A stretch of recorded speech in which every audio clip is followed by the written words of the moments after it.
The mystery machine drives through country roads in New England. As our gang goes to visit one of Shaggy's many rich relatives, the horrors that await are more fact than fiction. Welcome to Mysteries in the Machine.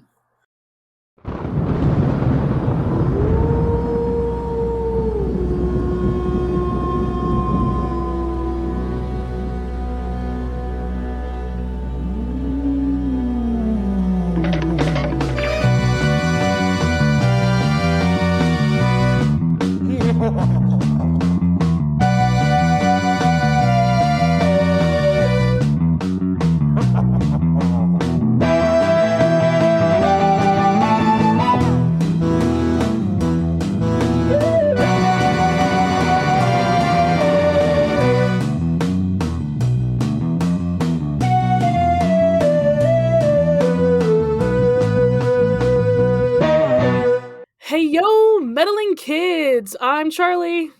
And I'm Ethan. And the back of the mystery machine has opened up, and oh my goodness, who is that? Who's here today? Is that Scott Niswander, the host of NerdSync, and It's Probably Not Aliens? That's me. My name is Scott. I do YouTube stuff. I do podcast stuff. I talk a lot about Scooby-Doo, even when it's not called for. So like you mentioned my podcast, It's Probably Not Aliens. Guess what? We're supposed to talk about ancient astronaut theory and like debunking the show Ancient Aliens. I bring up Scooby-Doo way more than I should on that show. So I'm here. I'm ready to talk. I love Scooby. Awesome. Okay, Scott. So just to kind of start off with, just give us like your pronouns and like, I know you've talked extensively about your history with Scooby-Doo, but just kind of give like a condensed version of it. Yeah. My name's Scott. My pronouns are he, they. And in terms of my history with Scooby-Doo, it was so funny. I grew up watching mostly a pup named Scooby-Doo when I was home, like sick from school. They would just air on Cartoon Network a pup named Scooby-Doo back to back to back, and I absolutely loved that show. Still do. It's one of the best.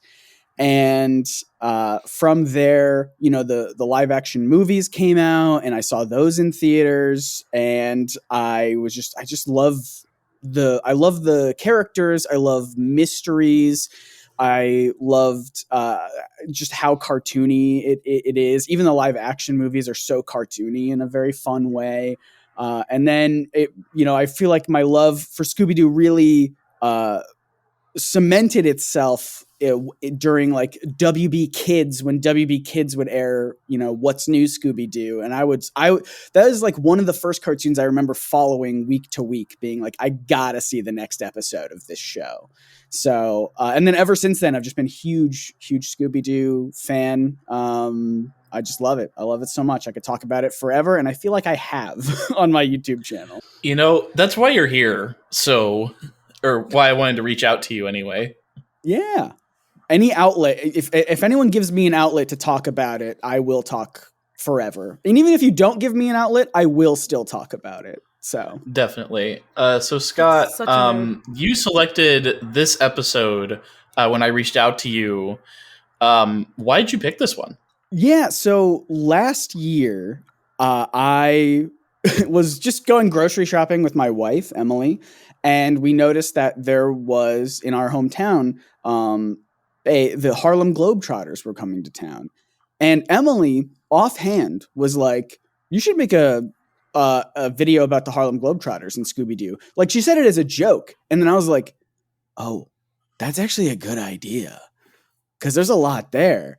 And so last January, a year ago, I started researching, the Harlem Globetrotters. I bought a bunch of books. I started watching a lot of documentaries about the Harlem Globetrotters.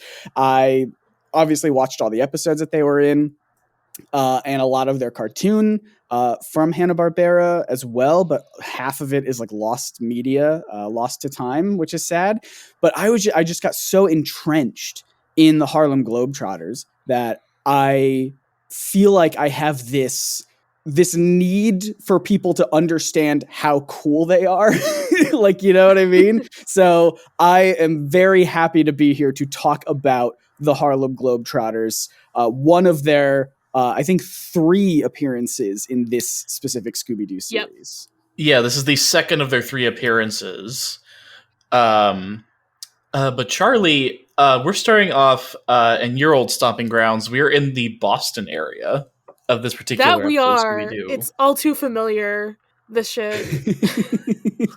Oh yes, Scott, we also do very much swear here. That is allowed if you had that Fantastic question before. Yeah. So, let's get into it. Let's get into the episode. We're here. We're in Boston. The gang is not lost for the moment. Yeah, right now they're not. They're going. They're headed to Shaggy's uncle. Was it his uncle? Yeah, Uncle Nathaniel's. Yeah. The first of Shaggy's rich uncles to ever appear in Scooby-Doo media. Yes. Yeah, I was actually texting Charlie about this while I was watching the episode. I'm like, is this the original, like, Shaggy has rich family episode? Oh, that's cool. I didn't know this was the original. That's awesome. Yeah. Yeah, because we've been going in order of, like, when the stuff came out. So this is the first we've had, I think, a Shaggy even relative. Yeah. I want to say. Yeah, because as far as I know, we haven't had a lot of other, like, meetings of relatives. They've been mentioned, but never, like, actually featured, as far as I know. Yeah. Yeah, I think this is maybe the first relative we've had.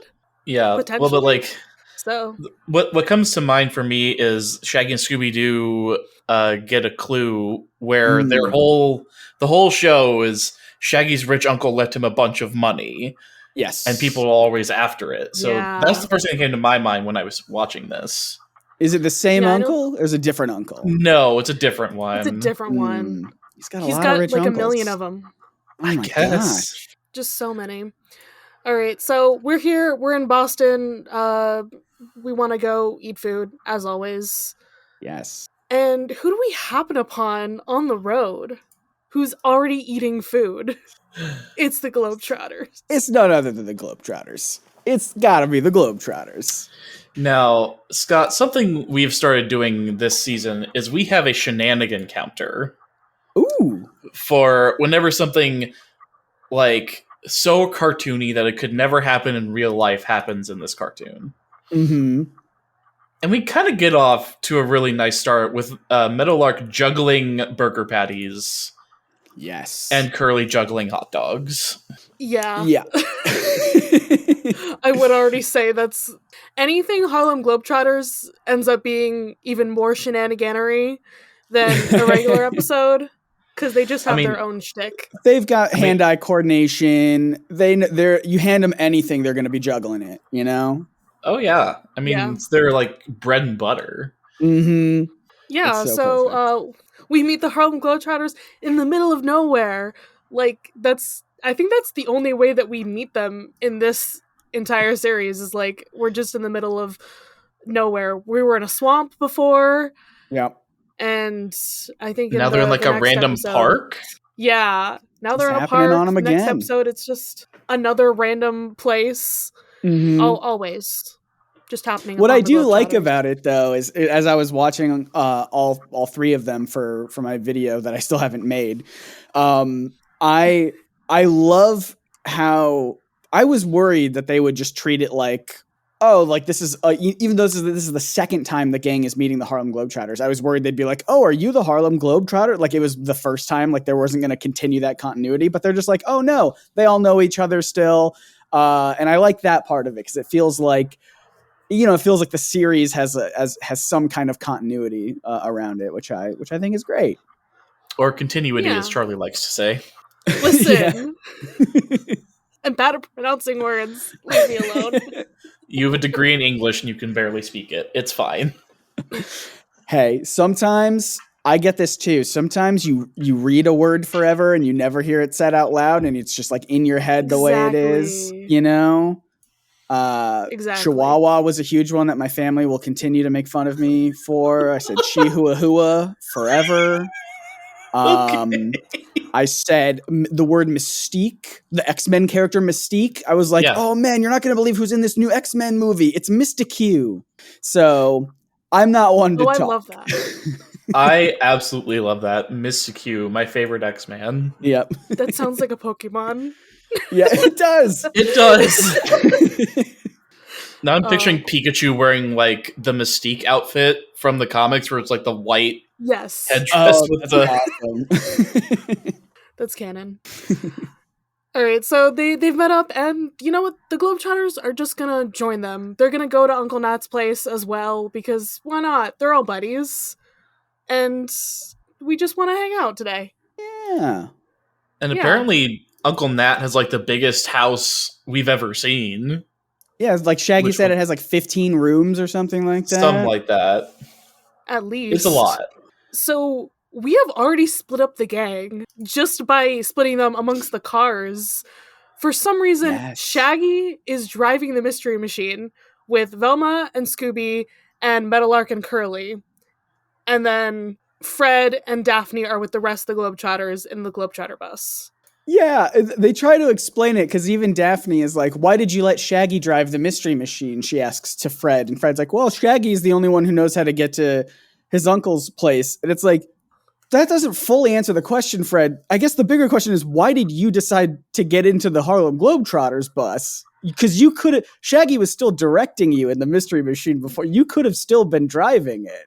But he's like, no, I gotta hang out in the Globetrotters bus. This is a cool bus. It's not every day you get to be inside one of the coolest tour buses in cartoon history, I guess. It is cool. And they do mention Granny, who's a character in the Hanna-Barbera Harlem Globetrotters cartoon, but is not in this episode. No, I don't think she's in any of the episodes. No, she's not. That I know of.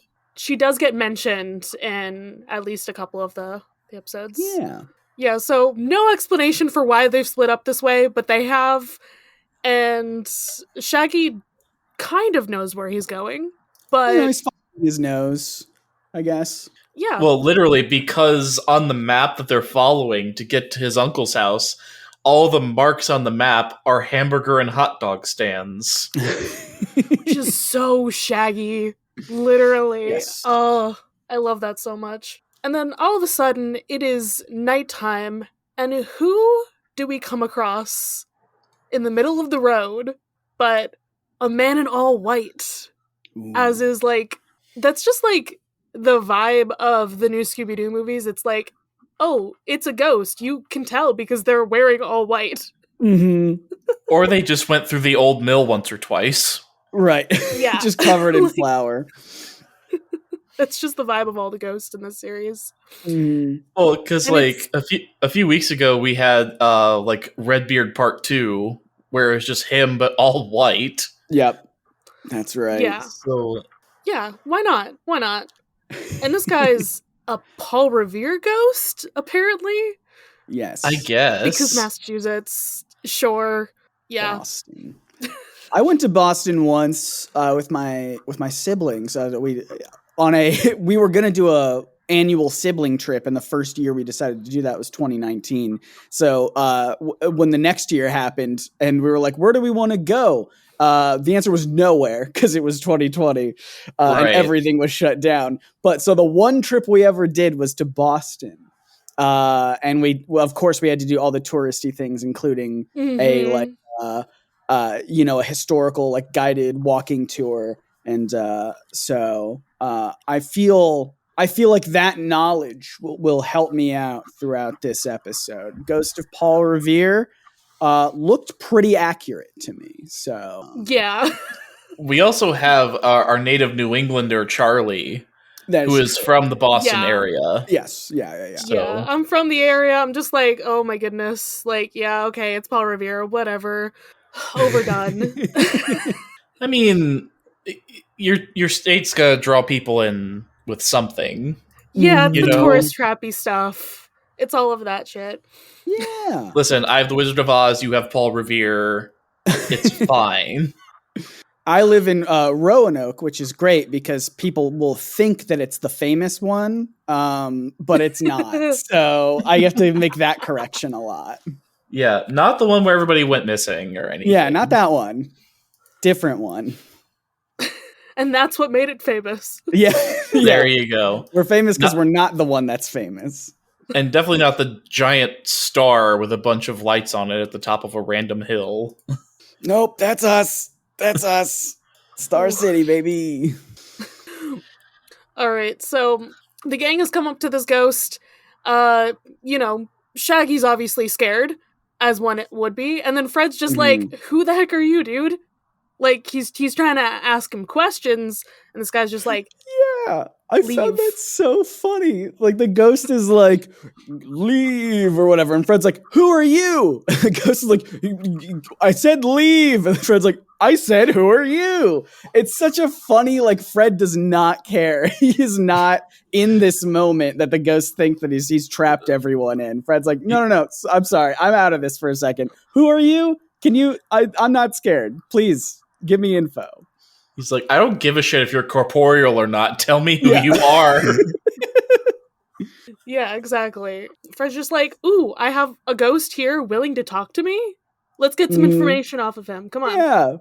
Fred's like, you're not participating in this conversation. It's a back and forth, and you haven't really answered my first question. That's kind of rude, buddy. Yeah, so he does this little thing and disappears, like the lantern disappears, and oh my goodness, what do we do now? Shaggy, like, floors it. He's like, we're getting the heck out of here. We're not... Right. Doesn't matter if I'm going to Uncle Nat's place or not. I just got to get out. Though, and Fred's like... Though, Charlie, we've talked about the lighting in these shows before. Yeah. This is one of the few episodes that I think gets it somewhat correct. In terms of, like, backgrounds and stuff. Because it looks like it's dusk. So, like... It's not as egregious as some of the previous ones have been in terms of like when it's supposed to be taking place. Yeah, I will say that. Scott, I know you talked about the backgrounds in Scooby-Doo before, but have you analyzed the lighting of Scooby-Doo? Because it's sometimes there have been moments where I've noticed where it's either like, because the thing about that is, and I'm sure you notice as people who have focused on that specifically, sometimes, like most of the time, I feel like it's just sort of an afterthought. But there are some times when the lighting just is so good on both the characters and the background, and it matches, and it just feels like, oh god, this is so good.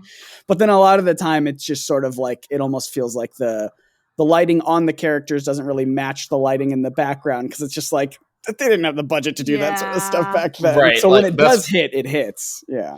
Yeah, like that's what we're saying. Like I think the lighting is matching here really well. Yeah, for once. Well, I mean, there was Which is Which and Where Are You, where I think the lighting matched well there. True. That one was pretty good. But any of the scenes of Where Are You where they're on the beach, like the recycled animations of them dancing around a campfire at the beach, it's not well lit. You could tell that like they were pressed for time or money or something. For sure. Or both. Almost certainly or both. I mean, if you're Hanna-Barbera. Yeah, that was Hanna-Barbera's whole MO is like, they are cartoons, they are cheap, and they are fast. And that is all we do. Yep. Their budget is 2 paper clips and a ham sandwich. So... Absolutely. So Fred is trying to get Shaggy to stop because he's just driving mad. It's like, can we talk about this for a second? It's fine. Like, the guy's gone. We don't have to worry about it. But then there's another one. This guy is a red coat, it seems like. So... Yeah, he's got like a mask on. He's got a funny accent. It's kind of interesting. Like it's my first thought, and I saw this movie a million years ago, so I don't even know if it would even be like the appropriate time period. But whenever I see like an old timey person in a mask, I'm always just like, is that the Scarlet Pimpernel? It's not, but it just always comes to mind.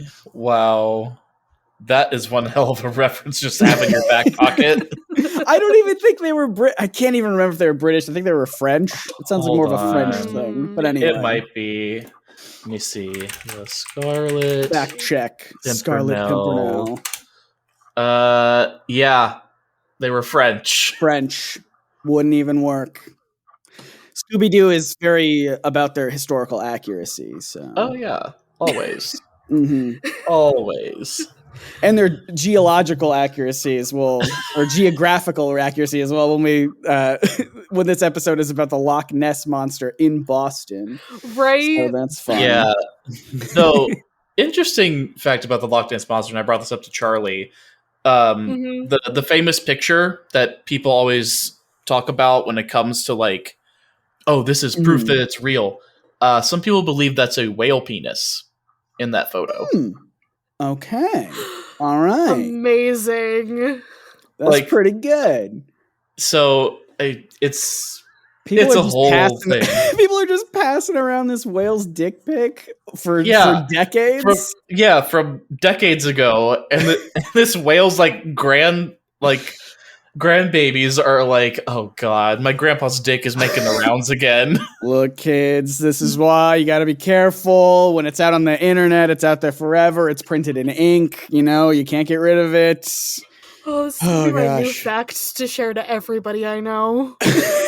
Yeah, that's the fact I wanted to bring up, Charlie. I love that so much.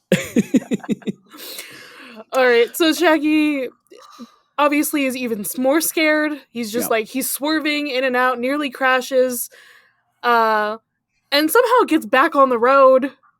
Don't know how that happened. Unclear. Yeah, he's driving scared, and Fred and Daphne are very worried about him as he's coming towards a covered bridge. Hey, Ethan, we saw a covered bridge in another episode recently. The Batman and Robin episode? Yeah. Yeah.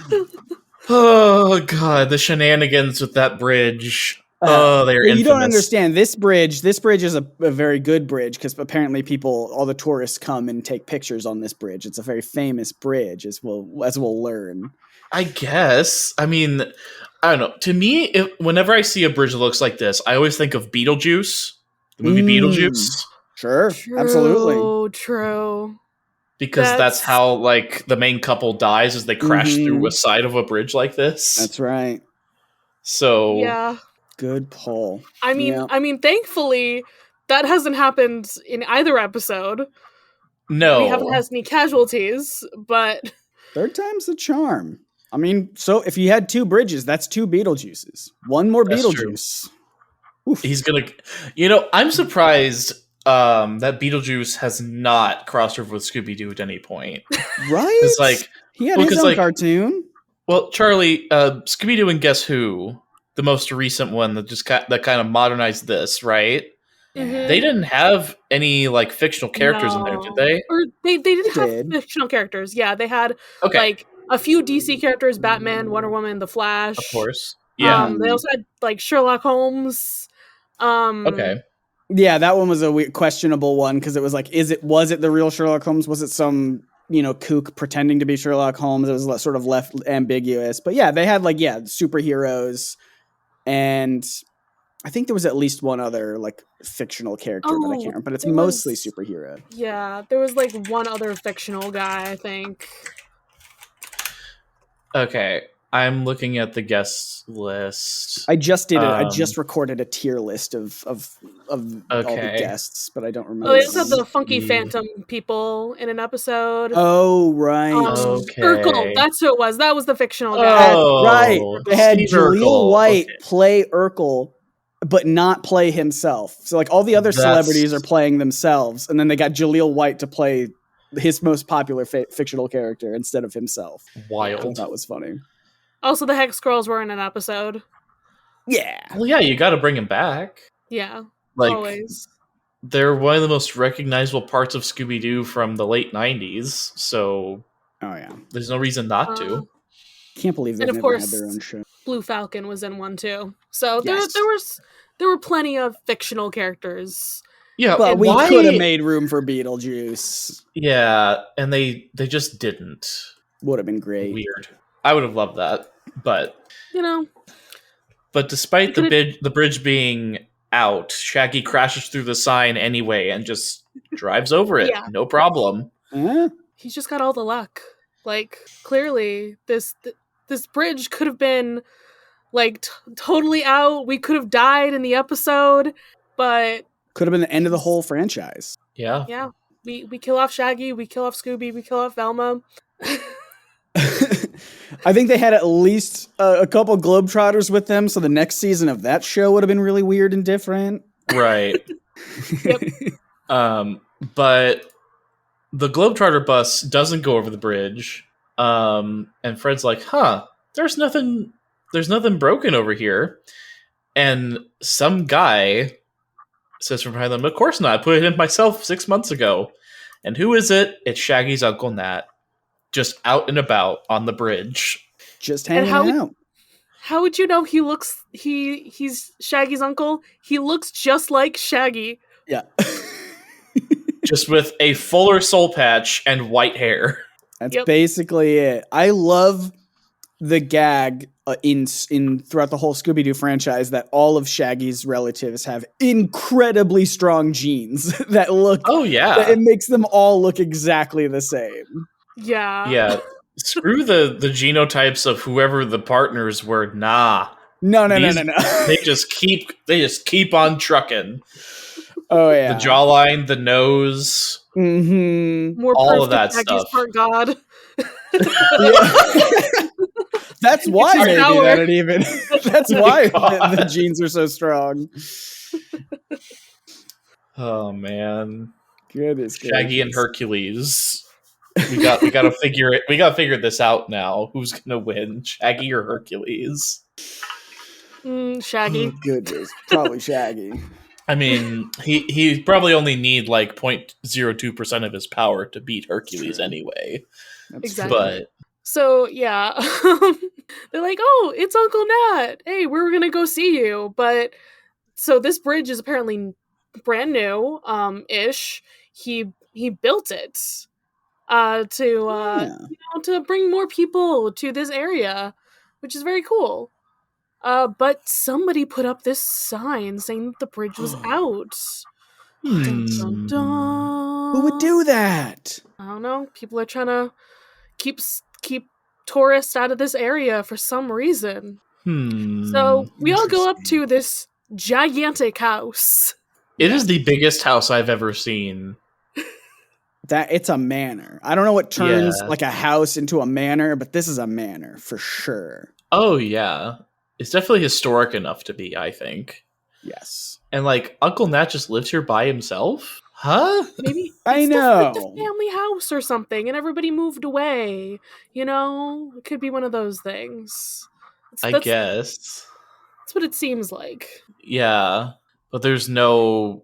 Like, he doesn't have, like, a significant other, or children, or pets, or anything. And you got to imagine, too, he's definitely an older gentleman. And I feel like he's at that age where you would assume that he probably, like the upper floors probably haven't been touched in a while, because it's probably harder for him to walk up and down the stairs. Right. So he's probably even just living on the main floor of that place. So he's probably happy to have some company. Oh, yeah. Yeah. So we go up to the house. Shaggy and Scooby are still a little bit nervous, but I love this that Shaggy's just like, "Oh, Scooby, don't worry. You can always whistle your fears away." Shaggy, where did this bravery come from? I love this because you can tell how much, because when they say that you can whistle your fears away, and the Globetrotters are like, we like the sound of that, and they start doing their whole like warm-up routine that's the exact same as they've done in all the other episodes that they're in.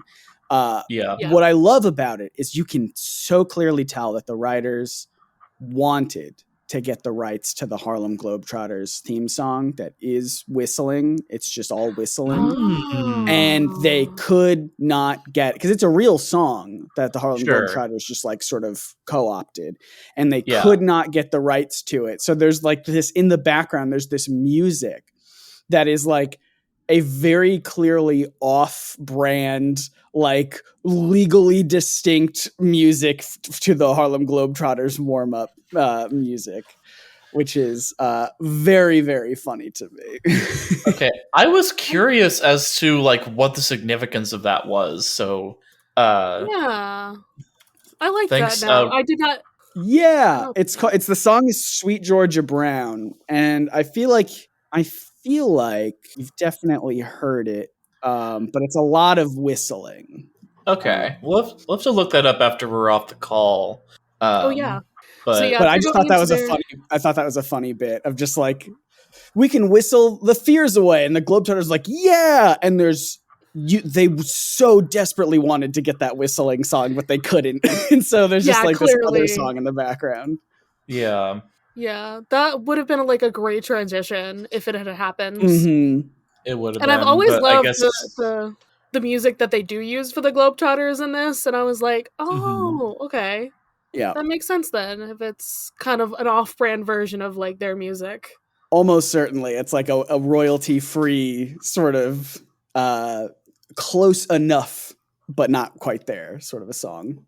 yeah, Good stuff. So, Ethan, we go into some shenaniganery because Indeed it's we the do. Globetrotters. They're doing their bits. We're throwing the basketball this way and that way, as we tend to do. I'm not sure what we're counting here, but like, I don't know. Is the whole thing just one? Because Anything they've done this involving- before. Yeah, if they're doing their bit, I feel like their whole bit is shenanigans, right? So Yeah. that's what the Globetrotters are. So, I mean, it's your guys' system, but to me, it's like, it feels Right. pretty shenanigan-y. No, Scott, it is shenanigans. Just how many? That's That's what we're trying to figure out. Okay, that's the question. I see. yeah. I don't remember how you've counted it before, Ethan, but like, I there's think certainly like some. I think like I counted individual sequences Mm. as their own shenanigans. So let's see. For this, let's see. So we got one. And that one, they're just passing it back and forth. That doesn't really count. Yeah, I wouldn't count. 2, 3, 4. Yeah, I'll say 5 shenanigans for that. Yeah. And they Love try to pass it to Uncle Nat, and he's like, I can't get that. No way. And then he They realizes... hit him in the chest. They were gonna like stop his heart accidentally, just like shoving a Right. basketball into him. Like knock guy. the wind out of him or something. Mhm. But he realizes who the heck they are. Like, Shaggy introduced everybody, but Yeah. clearly Right. it didn't hit Uncle Nat that they're the Harlem Globetrotters. How old is this man? Because, like, yes, he has white hair, but, like, there's no way he doesn't remember anything. Right? Right. Unless he is a ghost, unless he's the real ghost of the episode.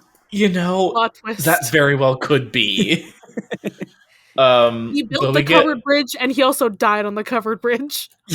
He died while building it. I was gonna say, He there's no puts way. the final board in and then just falls into the river. Yeah, but we get some more shenanigans, and Curly, I guess, turns on a spinning wheel. Yeah, And- and all of the thread just attacks Scooby. I call shenanigans. Easy shenanigans. Just a little bit. And everybody's laughing at it. Like it's no big deal. And then we transition to Shaggy and Scooby just, chilling in the upper floors and going to see some old family memories. Like, Yeah. they go to look at all of the pictures at Shaggy, but not Shaggy. Mhm. Just Shaggy in different outfits. But yeah, 100%. It's so good. It's great because, like, Shaggy's like, you know what the predominant characteristic is between all of us? It's the noses. Noses It's the run in our noses. family. Yeah. Which is a good joke that Scooby picks up on. Noses Yes. run in our family. That's pretty funny. That was good. That was good. Though what got me, and I think it was supposed to get me, was Shaggy's great great grandma Matilda. Yes. Like Looks exactly like him, all the way down to the goatee. It's down to the perfect. goatee. It's perfect. No notes. I love this. Is one of my favorite recurring gags in the entire franchise. It's just how they're all relatives are just Shaggy. It's just Yeah. Shaggy. Maybe it's just Shaggy from different timelines. Who knows? It's Like- Shaggy all the way down. It's all Shaggy's the way. a hive mind. Yeah. Actually, Ooh. Or Charlie, I think you'll like this. Is Shaggy a Time Lord? yes. Or, well, then he changes face. He doesn't really change his face, he changes everything else. He changes every other accessory, but not the face. The face is the one thing that survives. Yes. Uh, But some eyes start to follow them from Great Grandma Classic. Matilda. From the paintings. Yeah, classic. yeah, shenaniganery, I believe. I believe. As Scooby's scared of that.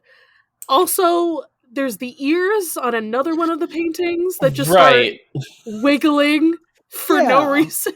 Yeah, like, and I'm also gonna call shenanigans on. So Shaggy and Scooby are looking through this old photo album, right? Mhm. And it's Shaggy when he's 3 years old. He still has a fucking goatee at 3 years old. Yeah, he does. Because why wouldn't he? Practically born He's with an a ageless goatee. god. Yeah. At this point. He's an ageless god. Yes. So there's a picture of Shaggy and there's a picture of Scooby in there. When he was 3 months old, he's on the bearskin rug. He's so cute. That has eyes that can look at the camera. The bearskin rug does. I don't know. Just locking. I'm not going to. I'm not going to worry about it. While Scooby is looking at this, Shaggy just like walks away for a second, and Scooby looks up at a silhouette of a dressmaker's dummy in the corner and gets scared by it. And Shaggy's like, "Oh no, let me explain to you about this." They make it on the dummy, and then as he's explaining this, he puts it all on Scooby. He gives him the dress and the weird hat. Yeah. Scooby in drag, everybody. Is this where one Mr. James Gunn got the idea to dress Scooby up in a dress to put him on the plane for that movie? The amount of times that Scooby and Shaggy are in drag is quite often, so it could have been any number of episodes that he could have watched to make that happen. That's true. Yeah, it sort of just becomes a thing after a while. Because I feel like it started with them just like dressing up to like fool ghosts, you know? Like, this ghost wanders in here and we're going to pretend we're a barber shop and like mess with his head a little bit and then we'll run away and distract him and things like that. And then it just escalates, you know? And then it's just like, what other weird costumes can we put them in? And like, suddenly we're all in drag and that's fun too. The shaving of the werewolf's head was one of Charlie and I's favorite gags from Where Are You? Great. Absolutely great. I always think of that one as my example of like them dressing up and trying to fool ghosts. Yeah. So then we transition once again to Shaggy and Scooby eating a little snack, I suppose, which is actually just soap. How many times has this happened? It's got to be at least 3 over the course of these 2 shows. Maybe more. It's one of those things where it's like, I appreciate that they're trying to tell longer stories in this series. You know, they're like an hour long instead of a half hour long. But there are bits like this where I'm like, I can tell that they were running out of things to pad out the episode. Because it doesn't come back in any capacity. It's just sort of like a gag that you could put in any episode. And they're just like, here you go. This one needs like 1 minute, 90 seconds of extra stuff. Let's throw it in this one. Yeah, but it is quite often that Scooby and Shaggy eat a random substance that ends up being soap. Well, because it all started with a clue for Scooby-Doo where they ate the washing from Mrs. Cutler. Right. This is true. Episode 2, bringing it back all the way. So we're all done with that. Everybody seems to have gone to sleep, maybe, and they're all woken up by a random rider in the middle of the night saying, "The British are coming! The British are coming!" Why do we have 2 Paul Reveres? Listen, Charlie, cosplay is not something that needs to be restricted, okay? You can have more than 1 Paul Revere in the greater Boston area. Absolutely. And that's also why throughout the whole episode there was a fun little guy dressed as Deadpool doing little gimmicks throughout the whole bit, and that was also fun. Yeah, and he definitely was not a jerk to anybody. No. It was very tasteful Deadpool. It was not problematic or annoying Deadpool. Deadpool cosplayers, I will throw hands with any of you. Well, because Scott, you've been to cons. Charlie, you've been to cons. You know that a lot of guys who dress up as Deadpool just want to do it to get away with shit. That's for sure. A lot of it is just people being like, this is the outfit I wear to be able to do things that I want to do, but no one would let me do. So now I feel like I have the right to to mess with people in any way that I want. And you don't. It's spoilers. No, you don't. You never have. Mm-hmm. Yeah. Just as wearing cosplay is not consent to have pictures taken and other such, it's also not consent to do random shit. Mm. This has been your Comic-Con PSA with the cast of Mysteries in the Machine. And Scott. And me. I'm also here. All right, let's get back to Scooby-Doo, where Fred and the Harlem Globetrotters are going into a room to see if Uncle Nat, I presume, is okay. And Uncle Nat, Scooby, and Shaggy are all hiding underneath the bed. Yes. Amazing. They're just good. They don't like ghosts. Well, at least cowardice also runs in the family. Yeah. I think that was nice. It was a fun touch. Yes. And apparently Uncle Nat explains that this has been happening quite a lot. He hasn't been able to sleep for weeks because there's a bunch of ghosts just running around all the time. You would think with that Ebenezer Scrooge looking getup he's got on there, he would have the best sleep of his life. Right? But no. Do you think maybe that's why he needed to be told twice that the basketball players in his home were the Harlem Globetrotters before he finally understood that they were the Harlem Globetrotters? Because he was just sleep deprived, basically. Maybe. That's probably it. That would explain it for me. So Fred has a plan. Everybody else is going to sleep except for him, Shaggy, and Scooby, who have to decide between the three of them who's going to stand watch. And Scooby quite literally gets the short straw, so he has to stand watch. And Shaggy's like, "Don't worry, Scoob. Here's a rope. It's tied to my leg. Pull on it in case you need me. Okay?" Love it. So Scooby falls asleep within 2 seconds of standing watch. Listen, have you ever seen a dog? Like, my dog is lying on the ground on her doggy bed behind me right now. She is fast asleep. Out. They're out. When dogs are out, they're out. Yeah. I mean, Scooby is out until he sees a weird shadow.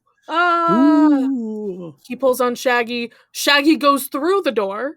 Shenaniganery. Yes. And yoinked right out from under the covers. And then Shaggy explains, "It's a branch from outside. You're okay, but I guess I'll stay with you. It'll be okay. Okay, you go down and get us a snack. I'll wait right here for you." Scooby gets everything in the fridge, it seems. Yes. Multiple sandwiches, sausage links, it's a whole spread here. Yeah, it's the classic armful of food. It's great. I wish I could eat that much food. Something I would love to do, Charlie, if we ever make the jump to a visual medium, is to try to recreate some of the sandwiches that they've made. This is correct. That sounds like a good video idea. Yeah, Scott, feel free to use that. I might steal that 3 years ago. I might steal it. I'll steal it in the past if you don't mind. No, I mean, you did apologize for stealing content, some of which you didn't actually steal, but... Jury's still out.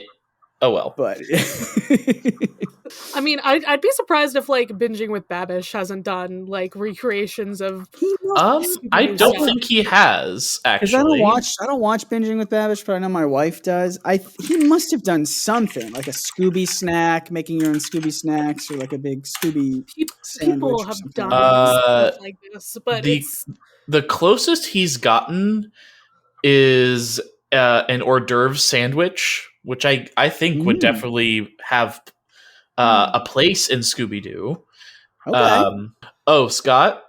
Yeah, what's up? You already did that. Did I make a video about the sandwiches? Yes, you did.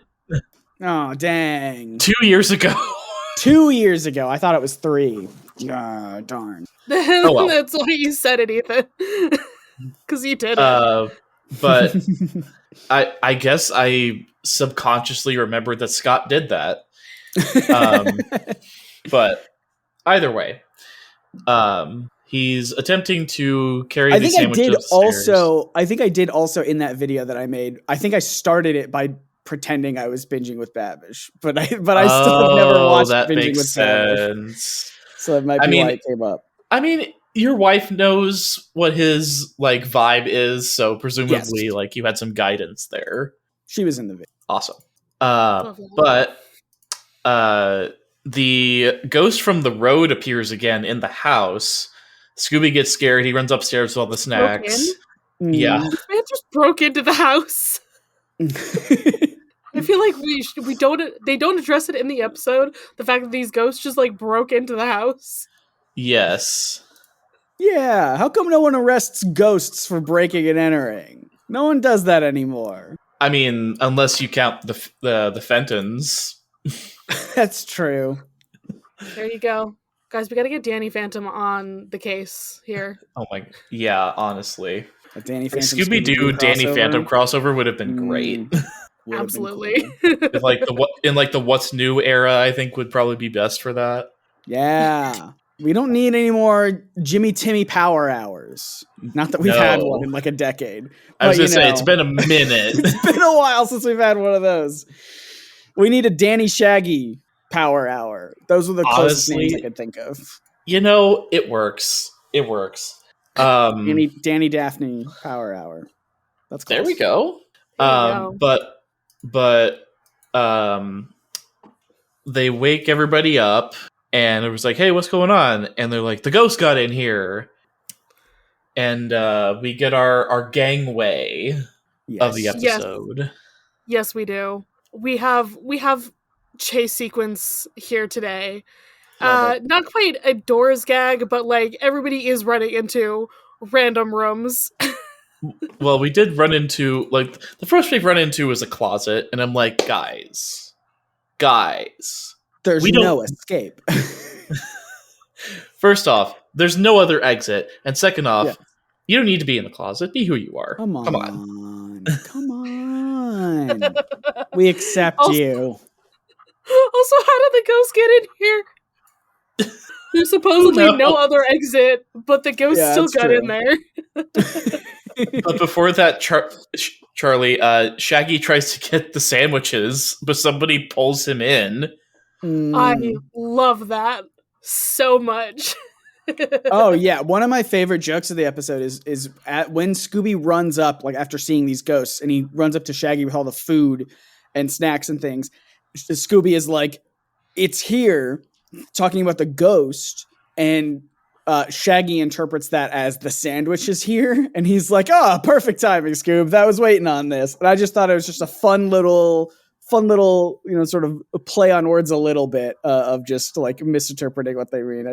I love little tiny jokes like that. Yes, for sure. Yeah. I think the writing definitely improved somewhat in this show between Where Are You and this show in terms of like puns and little like in jokes like that. But then we get one of Charlie's favorite gags of Scooby-Doo, the rotating wall. Listen.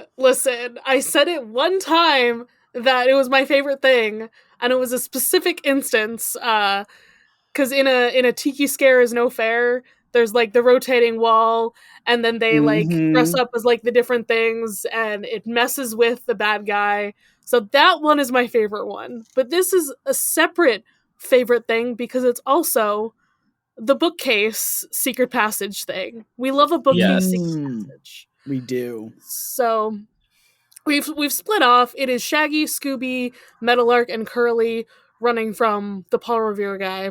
And somehow he even ended up in the secret passage. Yeah. How does he keep getting these places? Like, there's no way this man knows every inch of this house. I mean, maybe Uncle Nat just really doesn't know every inch of this house himself. So this guy has just been like sneaking in here so much to like, this is why the sleepless nights have been happening. Because these guys have clearly been sneaking into the house and trying to spook him for so long at this point. So yeah. But now we are hiding in barrels again. Yes. Another classic bit. Of course. Yep. Scooby and Shaggy just jump out of theirs, but what's better is that Meadowlark and Curly just run with them. Mm-hmm. Amazing. Iconic. We love it. Shenaniganery. So I counted it. We're good. And then I heard that keyboard tip-typing away. Mm-hmm. I have a very loud keyboard, but we haven't gotten any complaints about it, so we'll see. That's because I don't bother complaining when I edit it out. Surely. If it's a problem, tell me. It's fine. I can usually edit it out. Just don't talk when you're typing. That's all I have. Cool. Sounds good. But Meadowlark picks up a literal cauldron and tries to throw it or bowl it at this ghost. Yes. Which doesn't work because this is the only time this happens in the episode, but for some reason, he's now floating. Yeah. Huh? That's strange. Well, this is like when we were covering the Ghost of the Red Baron, and apparently he had a hook and wire the whole time. I'm like, where is this man's rig? Where is he finding the ability to do this? And how is he doing a hook and wire when he's outside, especially? Right. Like, I know, they needed in Witch's Ghost, the movie, they needed a whole town of people to help with all of that. Yeah. This is just stuff that we need to add like at the end of the episode for explanation time that just doesn't get any airtime today. Right, because they had to make room for them eating soap. They had to cut all the explanations out so they could have room to have Shaggy and Scooby eat soap again. Yep. But I feel like that's one of the best things in Scooby-Doo is when they actually are like, so this is how they were actually able to do all of that stuff. Even if it doesn't make sense, even if it's like, and he used a hologram, a technology that we don't have in our real, that's fine. I'm fine with that. Just tell me some in-world reason why how this exactly. happened. Oh, right. So the ghosts follow them. They're in a literal corner with their backs against the wall. And Scooby's like, here, let's go through this laundry chute looking thing. Yeah. I also really love we were talking about lighting earlier, but like how we don't even see the ghost for like a couple minutes because instead we're just seeing the light follow them. Like as it goes, it's like, oh, it's getting closer because he's got the little lantern. Yeah. So it's kind of pretty cool there. Yeah. So it's clever. Definitely paid the lighting budget for this specific episode. Mm-hmm. Yep. Just today. So we go down the laundry chute, Shaggy, Scooby, and Meadowlark and Curly, and then, hey, where did they go? Oh, there's some ghosts that are right here behind us. It's actually just Meadowlark and Curly and some sheets. For 5 seconds they had sheets on them. And now it is morning, and poor Uncle Nat has to make pancakes for Shaggy's stomach, as well as all these other people. This poor man having to feed poor, insanely rich man. Well, in the way that there's no way one person would be able to feed 7 professional basketball players and a teenager with a black hole for a stomach, as well as 4 other people and a dog. And a dog. Yeah. Who also has a black hole for a stomach. For sure. Yes. Because Shaggy's like, oh, I'll take this tower of pancakes. This will be fine for me. Scooby eats all of it. Like, Shaggy didn't even get any. It's And the gotta be one of first my thing- favorite bits, just when Scooby eats Shaggy's food, and he just is always oblivious to it. Oh yeah, Mhm. it almost makes me feel like everyone's like, oh, Shaggy has a, you were saying Shaggy has a black hole for a stomach. Does he, or does he just never get to eat because Scooby eats all of his food? You That's know, the Honestly, question. I think it's partially It's a Scooby and little partially both, yeah. Shaggy's metabolism. Yeah, Because listen, he eats so much and then he runs the heck around. That Mhm. way he's still a stick. well, and Yeah. like he's also like a gymnast. If we're going off of where are you continuity here too. Yes. Apparently, yeah. Sometimes he Mhm. runs track, all of these Yeah. things. My favorite bit here is that like they finished breakfast and Shaggy's like, okay, what are our plans for today? When's lunch? Me too, Shaggy. So good. This Me man is always too. thinking about food. Same. But we have actual plans for our visit here today. We're gonna go scuba diving, except after this scene, they always say scuba doobing. I was gonna say you have to use the I correct know. term, please. I believe it's scuba doobin. Because it's Scooby-Doo. They have to go scuba doobing. Of course. I love it so much. Unless you're Velma, Pablo, and Gib, in which case you're gonna go try to rent a boat. Yeah, This Wow. scene they is do. so funny to me. I Them love trying this to scene. rent a boat is so like I feel like it's unintentionally funny. Oh yeah, just for how forceful the gang is. Like how upset they are that they are not able to rent a boat. It's so funny. But before we get there, before they set off, Uncle Nad's like, "All right, y'all, beware of the sea serpent that's in this lake." And they're like, Mhm. "What? There's a sea A serpent brand here?" new twist. Yeah. We already had the Revolutionary War ghosts. Why do we also have a Yes. sea serpent? This episode is just so suddenly. many things. Yeah, you get like halfway through the episode and you're like, wasn't this called the Loch Ness Mess? Where's that coming into play? Oh, now it's coming into play. Okay. Yeah, Finally. over halfway through this episode's runtime, we did see it earlier briefly, Yes, but now Yeah. we're actually getting into the thick of it. Mm-hmm. Yeah, But we had to get we to the come bottom. down. We come down to the dock, and they're like, "Hey, we want to rent a boat. Your sign says you got boats. Give us a boat." Give us And a they're boat. like, It doesn't say that they're closed. There is no doesn't. closed sign on here. So Okay, just saying. let's put this in real life. In real life, if I walked up and I was like, "Hey, I'd like to rent a boat," it doesn't say that the sign is closed, and they said, "Sorry, we're closed," or like, "We're not renting boats," I would say, "My apologies, goodbye," and I would walk away. Yeah. Like, surely there's They are somewhere else adamant. that you They can are go to rent a boat. They're like, "No, we are not leaving until we get to rent this boat." Gosh, real ridiculous. Karen behavior from these people here. Yeah, the entire gang and the Globetrotters have turned into Karens for no Mhm. goddamn reason today. Exactly. It's so But it's because funny. they can just smell something is sus about this. Mhm. And it's Yeah. like, I feel like in this episode, we're really not hiding who the baddies are. We know it right No. from meeting them in this scene. Right. Yeah. They're the baddies. Like, there's two guys outside, and then there's Winslow in the shed, who's like, no, we're not renting boats. And then he's gone. It's like, okay, fine. I guess we can rent some boats. Like, just keep it discreet. Mm-hmm. But we get some shenanigans here, first off. Mm-hmm. Oh, for sure. We're doing water skiing and scuba doobin'. So, Yes. Scuba doobin'.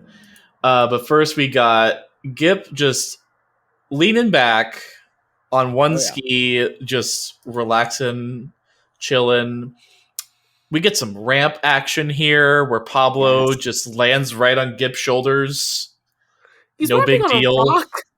Like, Yeah, just a rock. Yeah. Truly iconic behavior here from If one. you're great at Mr. basketball, Pablo. you're great at any athletic like activity. Yeah, I think that's yeah, what they're obviously. proving. that is definitely how that works. Mm-hmm. yeah. And then we go to the scuba doobers who go almost to an off-limits sign. They're like, okay, we'll just ignore, like, don't go over to that area, okay? We're gonna stay right here. Off-limits. Interesting. And we also see back at the boat's friend, the 3 guys are like, oh, why did you do that? Why did you rent the boats out? We gotta get rid of them. So we know shit's about to go down. Something is in that water that they don't want scuba divers looking at. Scuba-doobers, I believe. Scuba-doobers, as it were. Scuba-doobers, yeah. Scuba-doobers. And then just a little quick gag of Curly being pulled along by a turtle, just because he can. Yeah. Good stuff. Very cute. Scooby finds a sunken ship down here, underwater. Very interesting. Incredible. He tries to get the other guys to come see a closer look, but out of the ship comes the Loch Ness monster, except it's not Loch Ness. It's not. It's really not. It's just a sea serpent. But I guess every sea serpent's a Loch Ness monster if you don't know what the Loch Ness monster is. Yeah. Maybe it's just another whale penis, It very well could be. You've really opened my eyes to that. I'm going to have to rewatch this episode with that in mind. just a whale dick. Yeah. An inflatable whale dick. An inflatable whale dick that's like the size of like a sedan. Just just incredible. Yes. Yeah. The world's largest dildo.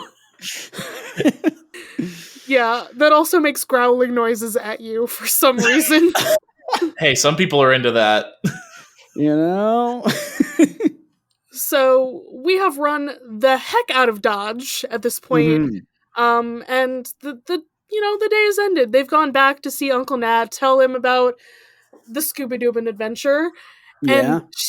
And Shaggy gets scared because Scooby is imitating the sea serpent.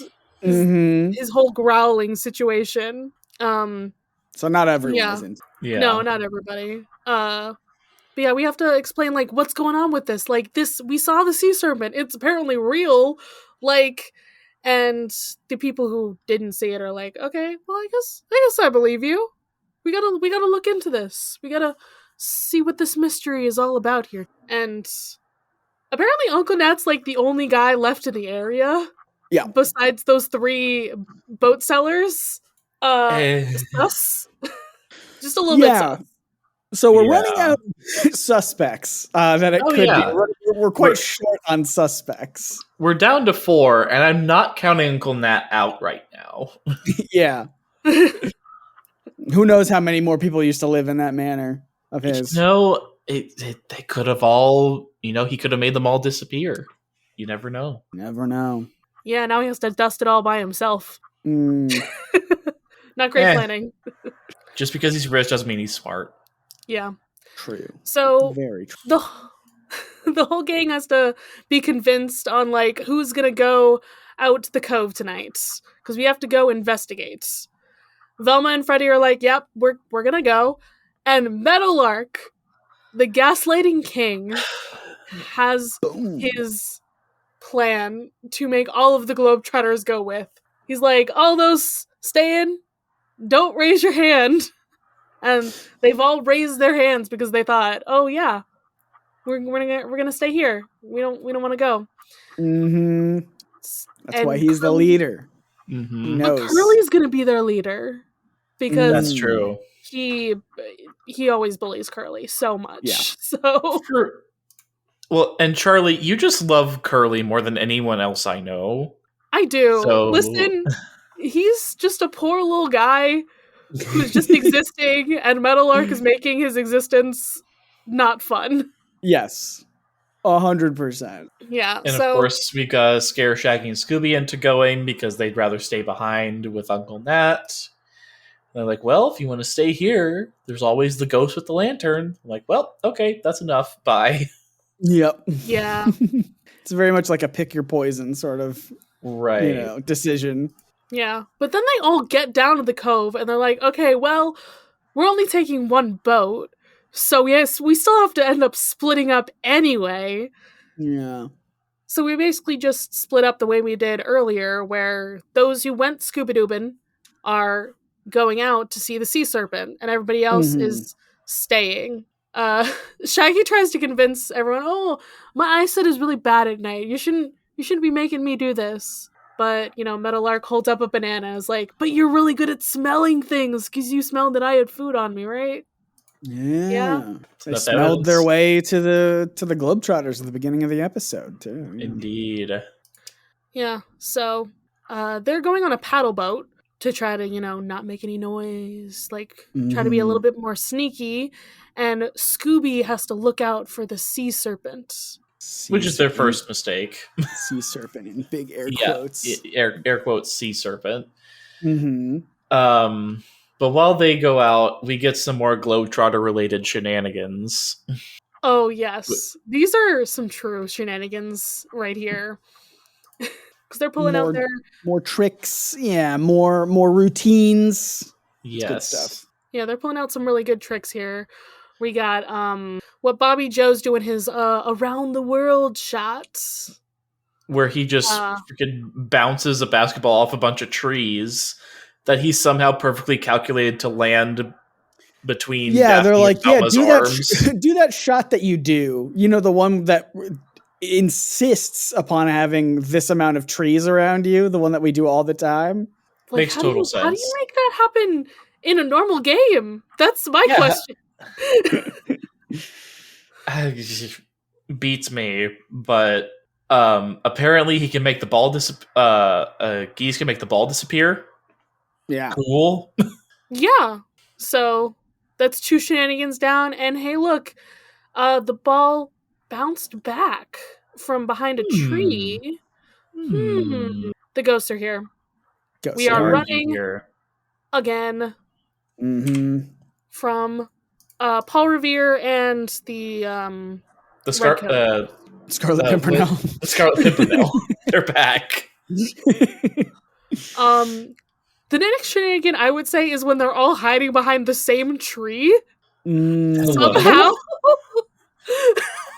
Yeah, 5 professional basketball players and 2 regular-sized girls.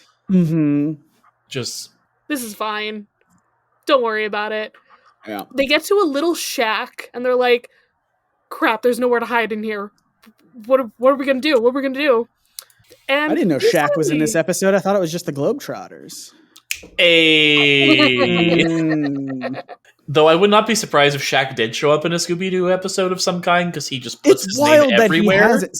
Someone told me recently that Shaq has never even hosted SNL, and I was like, not even at his height? They have sports people. They have sports people do SNL all the time these days, like people that I don't know because I don't know sports, but they've never had Shaq? That's ridiculous. Tell me if that's right. He was only there. Yeah, he's never done it, and he's only appeared as a guest. So who knows? Crossover with Scooby first. Shaq. Honestly, Shaq would he's got his name on fruit snacks, printers. Yeah. He could do a bunch of stuff. Icy Hot. The man's not afraid. I can't remember. Right. Does he do that? Yeah. I think he did. Once or twice. But everybody's got their hiding spots. Daphne goes in a cabinet. Pablo goes under the bearskin rug. Velma's behind a pile of wood. And Gip, Bobby Joe, and Geese are hiding in the chimney, which... Why? How? Also? Because they're all upside down in the chimney. Gip sneezes and causes them all to fall out, which then Pablo. In the bear thing. I love Pablo and the bear. He's just still wearing the bear rug, and as he roars and runs out, everybody else runs out. I don't know why the ghosts then close the door to the shack, and there's there is no escape for ye. They're outside. How is there no escape? They're outside. Oh boy. Ridiculous. All right, so we're looking for the sea serpent with the rest of the gang, and Scooby sees something. He sees his reflection. Whoa.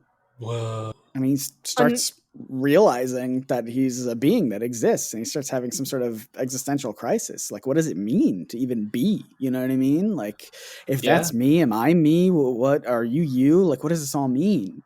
None of that happens, but I like to think internally. Oh yeah, He was having Scooby's some inner moment monologue, I'm of sure, is much more eloquent Mhm. than we are led to believe. Though, Charlie, I almost want to say there's a shenanigan with these freaking run cycles we're seeing here in this particular moment. Yeah, From the they do have Globetrotters, the girls, and the ghosts. It is very interesting how they do the running animation in Mm. this episode. It's It at least almost, twice. So yeah, if you're gonna count it, count 2 shenanigans for that, because they it's do just that. it's a very cartoony looking run here. Like It's it almost seems like it's sped up. You know? Yeah, it is. It's sped up animation is what they do here. It's like, Yeah. oh, we had that soap scene, so we can't actually see them running. It all comes back to soap, doesn't it? It all comes back to soap. So they've run back to like the boats for rent place. Yeah. And they're all hiding in the boats, actually. And I guess the ghosts have bad perception because they didn't see them at all. Mm-mm. They rolled really badly. Well, what are you gonna do?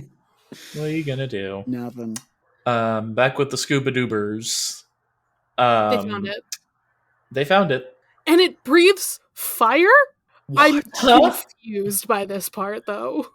How does Just it like breathe the fire? actual Loch Ness Monster, right? That's a thing that we all Obvious. know about the Loch Ness Monsters, that it also breathes fire. Yeah, That's definitely how the Loch Ness Monster works. Mm-hmm. I'm sorry, I can't contain it, but it's the whale dick that breathes fire. And it sure Oh, is. yeah. It's just a giant Look, I whale don't dick. know. I'm not an expert in biology, but if that's not. how it happens, then that's pretty rad. You know, there are crazier things that happen in nature. But I'm going to count a shenanigan as they're able to out paddle this thing in a rowboat. I was gonna say, just for the fact that it's a blow up thing and it's breathing fire. I don't know how Right. that works personally. That seems like a bad combination of things to happen. Seriously. And it even dives into the water, and then the boat like goes up a couple times in this sequence of them running away from it. It's somehow very heavy despite being a literal balloon. Yes. Yeah. And that causes Scooby to get onto its neck by accident. And he's like trying to grasp on, and he just unplugs it. Like, it's just easy. Yeah, it's just the air is all escaping, and he's just. This is the second episode where we had somebody on a balloon also. That's just running out of air. Second in a row, mind you. So this just happened last episode with the Batman balloon. Incredible. Yeah. So Scooby finally lands, and he pushes the 2 ghost guys into the water, which, okay, some of their stuff was apparently makeup, some of it was their outfits. Yeah. Was all white. And how do they hide the mustache? How do they hide the mustache? The same way that oh fuck, what's his name? Superman did it in those movies. Visual effects. Got it. Oh, see, I was thinking it was like was it Cesar Romero from the Batman? They just painted over the mustache. A really short mustache. Yeah. Yeah. It's one of them. Maybe. Yeah.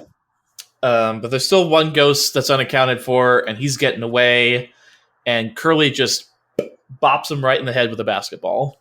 Which, like, that is probably sending that man to the hospital as he crashes into a rock. Like, yeah, if it wasn't for that. Yeah. So we finally have our wrap up here. It is all 3 of the boat sellers, obviously, who were doing this whole scenario. And the third guy with the lantern has a remote control for the blow up sea serpent in his lantern, apparently. I guess. But why were they doing this? Well, there's a Great sunken question. ship in For the treasure. water over there. There's some treasure. Treasure, as Some it were. treasure. As it, Yeah, sorry. That's exactly Treasure. right. Listen, Charlie, you gotta use the correct terminology. The Scooby-Doo expert is on our show right now. Sorry. Some treasure. It's All right. Fred says it's treasure. Scooby-Doo bananas. So Uncle Nat is laughing his ass off at this whole situation. He's like, oh, I've known about this for 30 years. This treasure is fake. It's from a movie set. It's basically litter. It's basically trash. They just left there. Which is like, why does it very still look funny. like gold? Yeah. Why would you do that? Why would you do that? So you know what I love is I love going. I do a lot of research for Scooby-Doo stuff, and I love going to Scooby-Doo.fandom.com and just like looking up, the episodes and things like that. And I love very much when there is an episode, because they list like, here are all the characters, but they also have like a spreadsheet in each episode of like, here are the suspects, the potential suspects, and like their motive and like their reason why they could have done it. And this episode has a 1 cell spreadsheet of, here are the suspects, these 3 guys, and then followed up by, who did it? These 3 guys. Like, there's no ambiguity. It's like, there was no question. It was just these 3 guys. They did it. Obviously. Who else was it going to be? They didn't even separate them by like, this first guy, this second guy, this third guy. It was like, no, they're all a group and there's no other suspects, and it was them. There you go. But our last shenanigan is Scooby found one of the ghost costumes and a basketball that's apparently white, and going around, scares Shaggy, jumps in Uncle Nat's arms. It's a good time. Yeah. A great wrap up. I will say this is the only Harlem Globetrotters episode to not have a game at the end. Yeah, I was surprised that it didn't. I remembered it having a game at the end for some reason. Yeah, because I think you said on the first one that we did a few weeks back that every Globetrotters episode had a game at the end. So I was surprised that this didn't happen. This one doesn't. The next one, definite, I believe. I said definitely, and then immediately followed it with a question like, I think. But I'm pretty sure. Yes, I believe so. Yeah. Scott. Yes. There's a question I must ask Charlie before we continue. What time is it, Charlie? It's terror time again. Let's talk about some trivia, my friends. Ooh, yes, please. We actually go directly to the Scooby-Doo fandom wiki, and we literally just talk about the trivia that they have there. Mm-hmm. Awesome. What a great website. Truly. Right? Though there are some, it's a little incomplete sometimes, which I always encourage Charlie to go and edit these because. So Scott, the thing is, I've seen some Scooby-Doo stuff, but nowhere near as much as Charlie has. So right now, I'm coming. I've seen all of them, so I know, but you've seen a lot more than me. Like I'd seen Where Are You? 50 years Scooby-Doo. Yeah. It's rare to find someone who's seen it all. Right, like I've seen Where Are You? What's New? Mystery Incorporated, 3 of the straight-to-DVD movies from the 90s, and the live actions, and that's about it. Up until we started the show. So now I will have seen...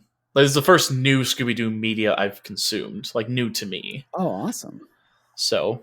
I was going to say that I have not seen any of the Scrappy-Doo shows. I've not seen Get a Clue or what's the there's the one that looks like Family Guy. Be Cool. I've watched Guess Who. Let's Be Cool. I've not seen Be Cool, and I've not seen the one that we do not name on the show. Oh, Scott already covered it. We don't need to worry about it. Exactly. Oh, which one is that? 13? It's Velma, Scott. It's Velma. Velma. Oh, Velma. Okay, yeah. Don't mention Velma. I here in this forgot about space. Velma. I already forgot about Velma. The Honestly- only reason I know what happens in that show is because you watched it and put out videos about it. That's the Yeah. only reason I know what happens. It was not a fun time. No. Oh, I'm sure. Even at the beginning of our show, we said that we are not going to cover it unless somebody pays us to. That's good. That's good. I like that. I think that's gonna be like one of the like Patreon goals eventually that goes up. Yeah. Like, if you Oh, want us to good. cover Velma, pay us this much money, and then maybe it'll happen. Yeah, maybe. All right, let's talk about this trivia. I think, hold on, just to add on to that, I think you could Yeah. use it in the reverse. I think it should be more of a threat. Support us on Oh. Patreon, or we will talk about Or we Velma. will do it. Or I dare you. Oh, that's even better. That's beautiful. All right. So the trivia, let's see. This is the last episode to air in 1972. Yeah, Shaggy takes the wheel of the Mystery Machine for the first time. He drives again in the Scooby-Doo show episode, The Ghost of the Bad Humor Man, which aired in 1976. We'll also continue in this vein throughout the better part of the Scooby-Doo and Scrappy-Doo shows between 1980 and 1983. Scott, would you like to take the next bullet point? Yeah, oh, absolutely I can. Scooby and the gang next solve a mystery involving the Loch Ness Monster in the Scooby-Doo show episode, A Highland Fling with a Monstrous Thing. Mm-hmm, That seems like it would be more accurate to the actual Loch Ness Monster, but They've done it Yeah, couple at least times. at least from remember that title one. alone. Mhm. And that one does take place in Scotland. Like, the Scooby-Doo Oh, show great. is very on location compared Yeah. to, like... And there was a more the- modern one with the Loch Ness Monster too. yeah, there was. I think that's yeah. Is that the one that has, like, Daphne's cousin or something? Because, obviously, she's Scottish. Right. Hold on. I can't remember. It's either the episode or it's the movie that has Daphne's There's a cousin. movie from 2004, Mm-hmm. which I've Yeah, it's got not it's seen. got the What's New Scooby-Doo sort of style and cast. It's definitely that era. So kind of like, okay, I liked Pirates Ahoy, and that's kind of in that similar Absolutely. vein. Yeah. And it's possible that no crime was actually committed by the villains of the episode. Because, Incorrect. I think we talked about that there was definitely breaking and entering. No, there was. Yeah. But not according to the writer of the wiki, because they tried to steal a treasure that doesn't actually exist. So in Right. their minds, it's Yeah. fine, even though Okay. technically there was breaking and entering. Though, Scott, I don't know if you are familiar, but there is somebody on YouTube, I forget the creator's name, but they are Okay. going through every single Scooby-Doo show and listing out the potential charges for the villains Oh, and like how long cool. it's in prison. It's Let me Dalt. see. Dalt, Dalt, period. yeah. Oh, awesome. Yeah, they go through and see how many years they'd get charged for their crimes. What a cool idea. Yeah, they've covered 4 of the Scooby-Doo shows as of right now. Oh, there's more. That's Let's awesome. see. I'm going to have to subscribe. Yeah, they've I only just got- recently found the episode for this one. Yes, they took like a break from stuff. Okay, it happened. The one that I'm going to cite was from 3 months ago. But they've done several of these. So let's see. Let me get That's to. Is this episode 16 of season 1? Yep, Okay. it's about 7 minutes in. Okay, great. Okay. So we've got. Okay, Dalt did account for this. He said they have breaking and entering, 6 years in prison, 6 months for trespassing, 10 counts of menacing. Menacing is apparently a legal thing you can get punished for. I have no idea what it actually is. Wild. Okay. 4 counts of assault with a deadly weapon, and 1 count of animal abuse. So that gets them 35 and a half years in prison. Mm. Damn. All right. Lock them up.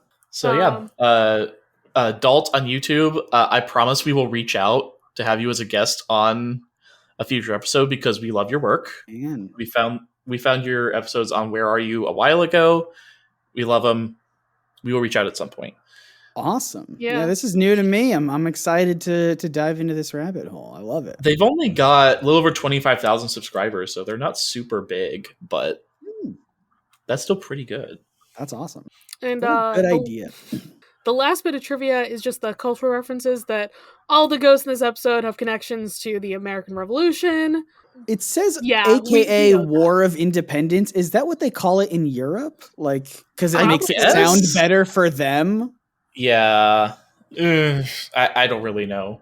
I mean, it is the American War of Independence. It is. Like, they're not wrong about that.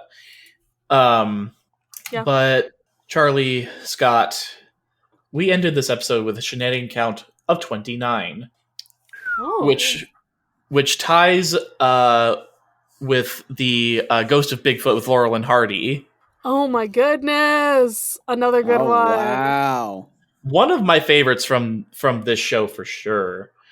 Oh, yeah. I think both of us rated it 5 out of 5. So, that's another thing we do here, Scott. So we're going to rank the episode out of 5 Scooby Snacks, as well as say whose side we are on. So, in terms of villains in the gang, or the gang in the special guest? Okay, yeah. It's usually supposed to be like the villains in the gang, but we've also been we're also on the side of the special guests. Typically, at least for this show, we have said the guests more often than not. Yeah. Or like a random background character, like, or even like a character that's not physically present. Like for the Dynamic Scooby-Doo affair, we were on Alfred's side, even though he was not in the episode at all. He does so much for Batman. Honestly, I'm on his Someone's side. got on his side. So we can ponder that for a little bit. So as far as whose side we're on, we can ponder that. But what would you all rate this episode out of 5 Scooby Snacks?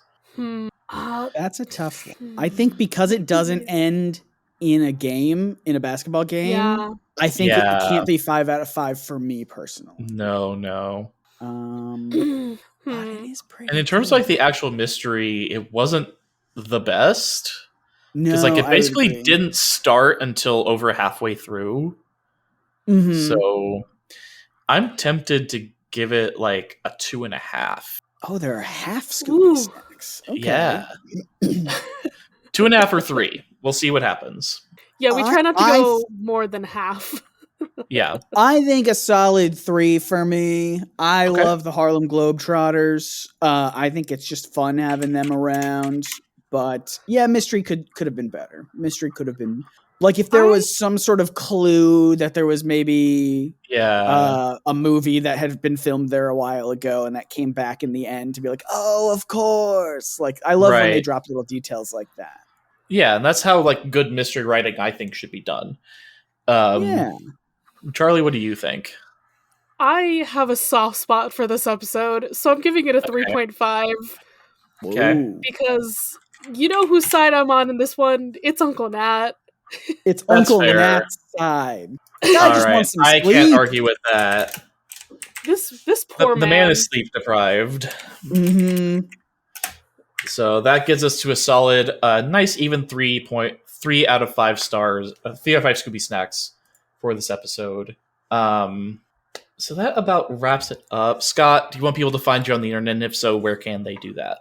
Absolutely. You can find me on my YouTube channel, which is NerdSync, NERDSYNC. It's all one word.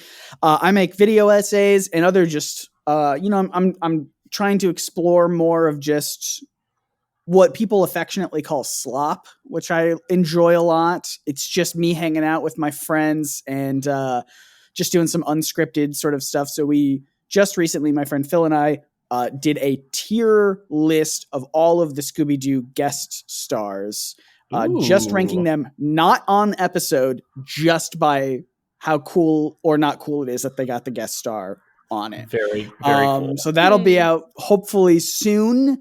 And that's really fun. I just make other Scooby-Doo stuff over there as well. And my podcast, I have a podcast. You're listening to a podcast right now, listener. So if you like those, I have one called It's Probably Not Aliens, where a friend of mine Tristan, we debunk ancient astronaut theory, Ancient Aliens, the TV show, and just conspiracy theories in general. And like I said, I bring up Scooby-Doo way more than you'd think that I do, than I should. So that's very fun. For example, we talk about the Anunnaki, which is sort of a big thing in the Mystery Incorporated TV show. Oh yeah. Yes. So those are the two main things that I'm doing right now. So go check those out. Very good. We will have to have you back for the Scooby-Doo show, Scott. This was a blast. This is so much fun. I'm always loving anyone who will let me be on microphone talking about Scooby-Doo. So I appreciate it. All right. That's what we love to do here. All right. Well, now we're going to go split up and look for clues for our next mystery. Bye. Bye. Bye-bye.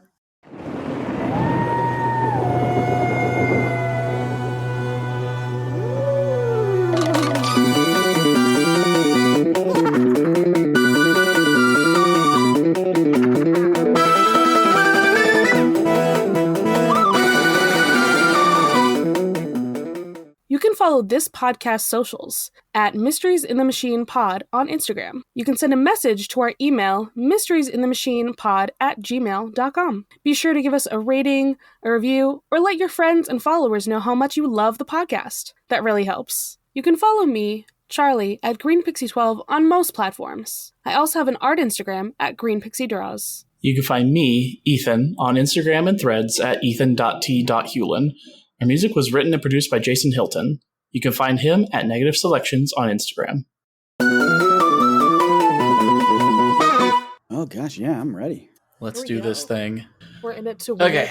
There's not a whole lot for me to work with, as has been the case this entire show.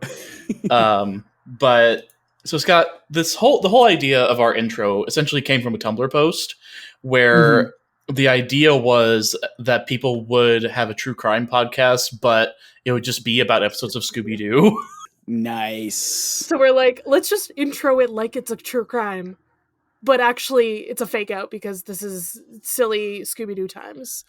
I love it. I love it. That sounds fantastic. All right, so let's see. And Ethan sure has the voice for it, so... Oh, you're too generous, Charlie. Okay. Yeah. Here we go. Thank you, Scott. I have a soundboard, so. Oh my goodness. Amazing. That was Alrighty. wonderful. I'll intro the pod then.